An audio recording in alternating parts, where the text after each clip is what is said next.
How do you find your identity in Jesus when it feels like you've lost your identity and you've lost your sense of who you are? Yeah, that's a good question. I don't know who you are who's asked the question and what's happened to make you feel that you've lost that. I guess, because I don't know who you are, I guess I could try and answer it in two different ways. One is maybe, as we said at the beginning, university is quite a disorientating time. And in a way, sometimes we feel that our identity is being stripped away. Who am I now? As I've come away from my family, from the things that were stable, who am I going to be? How is building your life on Jesus having a secure foundation? Well, I think it's two things. One is to say that it's the centre of our identity and it will not change. So whatever else changes in life, if you build your life on the love and acceptance of God, that is something that will stay constant through life. It's tremendously liberating and gives you great security.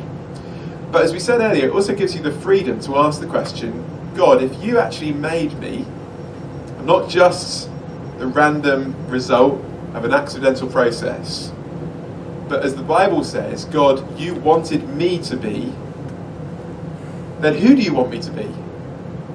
And what abilities have you given me? And what things have you given me? We talked about the things that we didn't choose. Our bodies, our natural abilities, our intellectual abilities, our personalities, our temperaments, our culture, our families, and so on. All of them form, to a degree, who we are. And then we say, actually, God, this isn't necessarily by accident. So how does that help me to become the person you want me to be? And that's one of the beautiful things about being a Christian, because it's about being in relationship with the God who made you. And it means that actually he can help you discover that identity. And it doesn't all happen at once. It's a process. And it's an adventure, discovering that.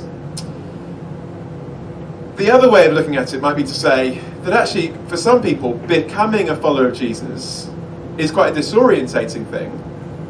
Because actually certain aspects that we have built our identity on are stripped away.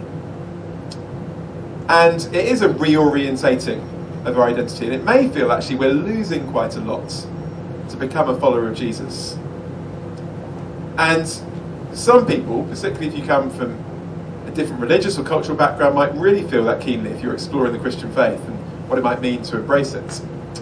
All I would say is that you're not alone. Actually, in the history of the last 2,000 years of the Christian church, your experience is far more normative than any other.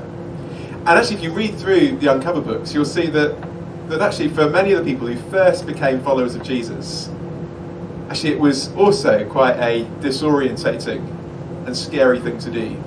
And yet they discovered two things. They discovered that what they found in Jesus was far greater than what they lost when they started to follow Jesus.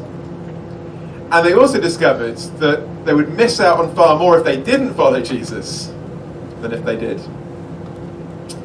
And so I think it's worth it, even if it can seem like a pretty scary thing to do. And it is. It's a radical thing to do. It was for Zacchaeus, it would be for us. But actually it's a wonderful choice to make.